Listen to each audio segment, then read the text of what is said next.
sake of being deprived of sugar during weight loss, what if I told you you don't actually have to cut out sugar for weight loss? Excuse me, I was high on something, but... All right, But? let's show you how we can incorporate sugar. Oh boy, this is flying everywhere. What did I know? You a fool's gold.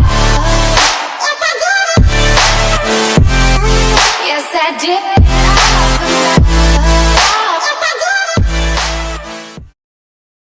What's up, guys? I hope you guys are doing good. Welcome back to the channel of THP. My name is Kireeti and I'm joined with... Okay, today's topic is a little bit of controversy, tempting and everything. We are talking about sugar. For fat loss. Oh man. I got that stuff. Oh, You got the money? Yeah. You got the money? How much? The sugar. How much? All of it. Come on, man. All of it. Take it. See? All right. So a lot of us have a hate-love relationship with sugar, right? Yes. You love sweets, you love sugar, but then you hate the fact that you gain weight while you're on sugar. Now, that's actually not true. You don't gain weight when you're on sugar.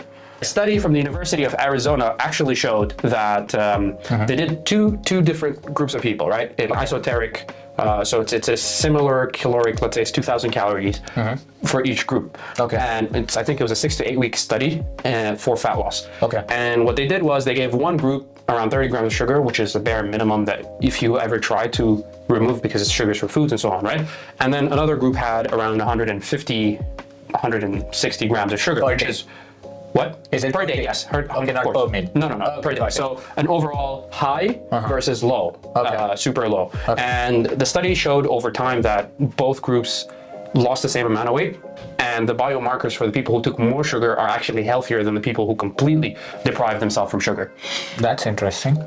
Yeah. So what is sugar, right? Sugar is found everywhere. It's a type of carbohydrate naturally found in food. It's vegetables. Absolutely. Yes. And it's also added to processed foods. So the key is processed foods are the culprit, not sugar. The idea of sugar, or the problem with sugar, is that it's a very low satiety food. Okay. Right. So it has a low glycemic index. In simple terms, it's that you eat sugar, it has calories, but you don't feel full, so you eat more.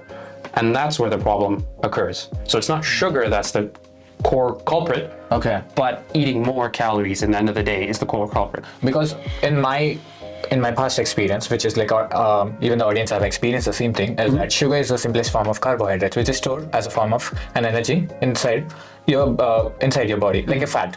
So which is easy to convert and easy to be storing it. So is it directly related to weight gain or something like that? Because people have a misconception or the concept of, okay, sugar you have to avoid, you have to be disciplined, you have to do this thing. Okay. So how are you going to break it down? That's a very good question, actually. Yeah. And here's where I'm going to get in insulin, right? So your body produces insulin. So when you take sugar, right, and you have high blood sugar, that's not natural for your body. So how does the body combat that? Okay. It starts to release insulin into your body. Okay. Right? And when you have higher amounts of insulin in your body, that triggers fat storage.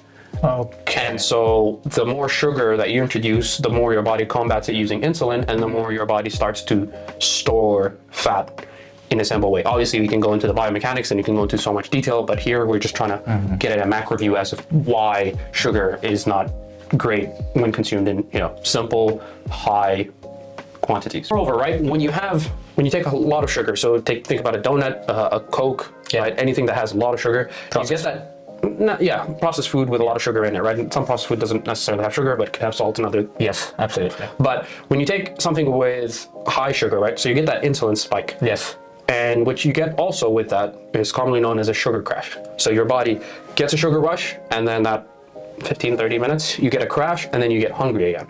And that's again going to cause you to consume either more sugar or more food, or both, right? Usually it's a combination of both. So you start feeding yourself, overfeeding, and then your body craves sugar. And it's a repetitive cycle. Sugar crash, sugar crash, sugar crash, sugar. And in the end of the day, you consume 1,000, 2,000, 3,000 more calories just because of that desire and hunger. And you lose your control and you start eating. Okay. Absolutely. That's a good thing. So let me give you what I think about the sugar right now. Give me an example. If you want to take sugar before the workout, how does it feel? So there are times where you can use sugar to your advantage. Before and after are perfect examples, right? Before the workout, why? Because you want that initial energy surge during your workout. Now, if you take too much, you're going to crash halfway through your workout. So you have to know What is the how much sugar works for you. It differs because if your body weight is high, if your body weight is low, if you've been on a high sugar diet, low sugar diet, it makes a lot of difference. So some people usually take a few gummies and they go, right? Like the sugar candy, because those are like just pure melted sugar basically, right? And some people take like a chocolate bar. All of that are good, but as long as you don't, take 2 Snickers, Red Bull, and then some more sugar, like a whole crash of sugar and caffeine into the mix. Now, another way or another time where sugar is also very beneficial is post-workout. Most athlete bodybuilders also recommend around 15 to 25 grams of carb or sugar, very simple sugar. Just like we did it past. Post the workout. Why? Because after your workout, your sugar stores, your carbohydrate stores are completely depleted, and what you usually do is you take a protein shake. Yes. Now, a lot of studies show that if you pair it with fast-acting sugars, your body actually absorbs the protein better. So you take more out of your protein shake if you take simple sugars. Again, you can have a Kit Kat, you can have again, watch your calories, which is most important, because a Kit Kat could be 150 calories, a Snickers could be 300, a Mega Bar could be. So you have to be cognizant. It's a few grams of sugar, so 20 grams of carbs of sugar, right? Not 200 or not 100, not 50 grams, depending on how. I see now. You mean in such a way, but the whole idea of the concept is that everybody is different from other body, so they should be knowing how much they are weighting, the height, and everything. They're going to be calculating according to that. They try to have a sugar. What the best time you're looking for is the pre or the post. Depends on the circuit of exercise. You can have both as well, right? Pre for energy, not too much. Post again for recovery, not too much. So within moderation. That's good. One important thing is you cannot get rid of sugar. So there is no, to my knowledge, a zero sugar diet.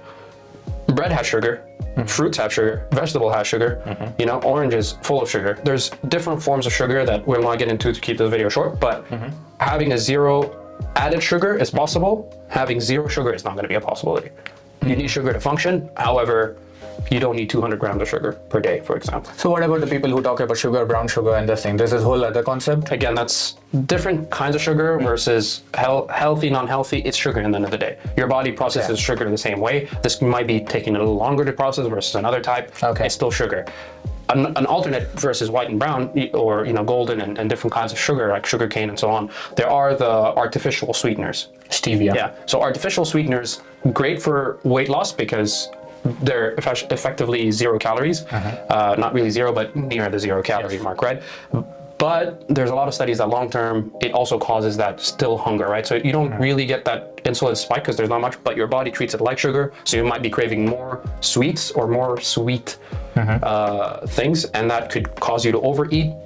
And so within moderation, you have to be relatively careful to what you eat and what you put into it. That's good to know. And to know that also stevia, aspartame, and so many others, right, are I think 6 times as sweet as regular sugar. So you have to be very careful. So one packet is like 6 packets of sugar. Oh my God. So, too much. Getting used to that amount of sugar and then trying regular sugar is never going to be the same for you. So in conclusion, right, since we have a lot of topics in sugar, sugar is not necessarily your enemy, right? Consuming sugar in moderation is actually healthy for you, it's good for you, or biomarkers, your body needs sugar. There are times where sugar is more effective rather than just having it across the day for no reason. And finally, moderation within your full caloric intake. Look at your calories. So if you have a cheesecake, log that down, see how much sugar you're taking, see how much calories you're taking.